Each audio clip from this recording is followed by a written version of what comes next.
Interface দেখে নিশ্চয়ই বুঝতে পেরেছেন কি নিয়ে কথা বলবো।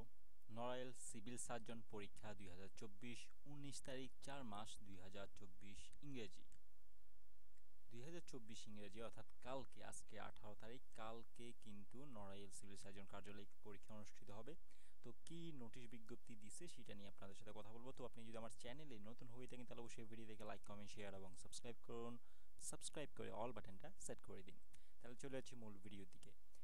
এখানে দেখতে পারতেছি notice civil surgeon office Narail ও তার নিয়ন্ত্রণাধীন স্বাস্থ্য প্রতিষ্ঠানসমূহে তৃতীয় ও চতুর্থ শ্রেণীর শূন্য পদের জনবল নিয়োগ পরীক্ষা আগামী 19/4/2024 ইংরেজি তারিখ সকাল 10 ঘটিকায় অনুষ্ঠিত হইবে।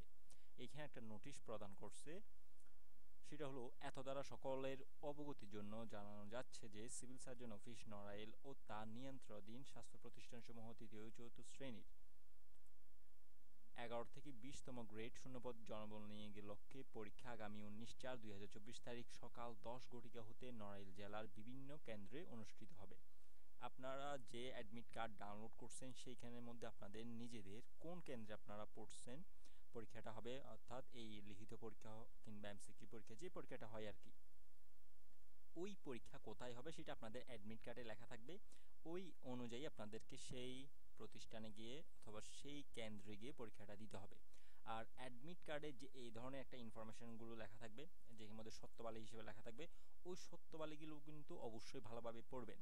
আর আপনাদের যে পুরাতন ওয়ার্ড নাম্বার কিংবা ওল্ড ওয়ার্ড যে লিস্টটা আছে সেই অনুযায়ী আপনারা কত দিয়েছেন কিংবা সঠিক কত, ওই জিনিসটা অবশ্যই মনে করে নিয়ে যাবেন, মনে করে দিবেন। কারণ ওইখানে স্বাস্থ্য সহকারী পদে যারা আবেদন করেছেন তারা কিন্তু সাবেক ওয়ার্ড নাম্বার লিখতে হবে। আর দ্বিতীয় কথা, যদি সাবেক ওয়ার্ড নাম্বার, অনেক সিভিল সার্জন কার্যালয়ে কিন্তু সাবেক ওয়ার্ড নাম্বার যেটা আছে সেটা কিন্তু অনেক সিভিল সার্জন কার্যালয়ে থাকে না। যদি না থাকে তাহলে তো আর কোনো কথাই নেই, কিন্তু যদি থাকে তাহলে আপনার সঠিক কত সেই জিনিসটা অবশ্যই জানতে হবে এবং সেই অনুযায়ী পরীক্ষা কেন্দ্রে লিখতে হবে। আর কারো যদি সিভিল সার্জন কার্যালয়ে যে ওল্ড ওয়ার্ড যে ব্যাপারটা আছে আর কি, প্রত্যেকটা ভিডিওতে কিন্তু আমি এই জিনিসটা দেখিয়ে দিয়েছি। এই ওল্ড ওয়ার্ড যদি আপনারা ভুল হয়ে থাকে কোনো ক্ষেত্রে, সেক্ষেত্রে তা কর্তৃপক্ষকে জানাবেন। পরীক্ষার সময় কালকে যে পরীক্ষাটা হবে সেখানে কর্তৃপক্ষকে জানাবেন। কালকে পরীক্ষা পাশ করার পর যখন মৌখিক কিংবা ভাইবা নিবে, যখন আপনাদেরকে কাগজপত্রগুলো জমা দিতে হবে, সেই ক্ষেত্রেও আপনারা এই ব্যাপারটা যে আপনাদের ওল্ড ওয়ার্ড ভুল হয়েছে বা আপনার সঠিকটা হলো 1, কোনো কারণে আপনি 2 দিয়েছেন কিংবা 3 দিয়েছেন, ওই জিনিসটা ওনাদেরকে বলে দিবেন এবং ক্লিয়ার করে নেবেন, নাহলে পরবর্তী সময়ে সমস্যা হতে পারে। তাই এই জিনিসটা ক্লিয়ার করে নেবেন। আর অবশ্যই যেহেতু 10টা থেকে পরীক্ষা, তাই চেষ্টা করবেন 9:40-এর মধ্যে কিংবা 9:30, সর্বোচ্চ 9:30-টার মধ্যে যাতে আপনারা কেন্দ্রে উপস্থিত থাকতে পারেন। কারণ 10টা বাজে পরীক্ষা, ঠিক আছে, কিন্তু 10টার আগেই আপনাদেরকে প্রবেশ করিয়ে ফেলবে কেন্দ্রের মধ্যে, 10টার আগে প্রবেশ করে ফেলবে। তো সেক্ষেত্রে 9:30টার মধ্যে সর্বোচ্চ মনে আপনি এভাবে ধরবেন যে 9:30টায় আমার পরীক্ষা শুরু, আমার থেকে 9:30টায় কেন্দ্রের ভিতরে থাকতে হবে। এইভাবে আপনার প্রিপারেশনটা নিয়ে সকালবেলা বের হবেন। আপনাদের দূরত্ব কেন্দ্র থেকে, আপনাদের বাসা থেকে কেন্দ্রের দূরত্ব কতটুকু সেটা ডিপেন্ড করে কত সময় লাগতে পারে, তার থেকে আরও 10-15 মিনিট হাতে নিয়ে সেইভাবে আপনারা গিয়ে পৌঁছে যাবেন। যত দ্রুত পৌঁছাতে পারবেন তত আপনি রিল্যাক্সে থাকতে পারবেন। যত দেরি হবে তত আপনার ওইখানে যেতে, কেন্দ্রে যেতে আপনার তত একটা টেনশন ফিল করবেন।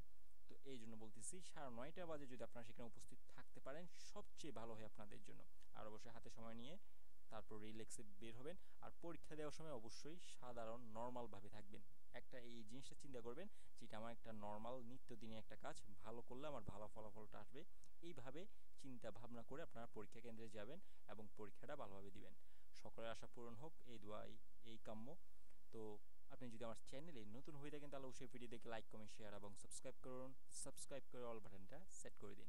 নেক্সট ভিডিও আসা পর্যন্ত সবাই সুস্থ থাকুন, ভালো থাকুন। ধন্যবাদ সবাইকে। আল্লাহ হাফেজ।